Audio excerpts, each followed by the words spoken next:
Hey friends, if you encounter the error cannot connect to a printer with the error code 0x00004005, then please watch this video. So there's not much that we can try, but first of all, let us make sure that we are connected to the printer in the right manner.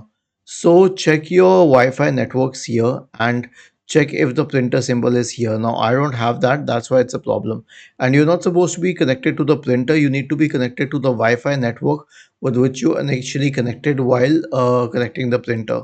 So if you have a doubt with this, you'll have to contact your your printer manufacturer. But once this is done, and if you still encounter this issue, then run the printer troubleshooter. Right click on the start button and select settings from the menu. Go to the system tab on the list on the left hand side and scroll down and select troubleshoot. Now click on other troubleshooters and then click on the printer troubleshooter, I mean run corresponding to it. Okay, and then it will detect the problems and fix them. Another case could be with the printer drivers. So search for device manager in the Windows search bar and open device manager.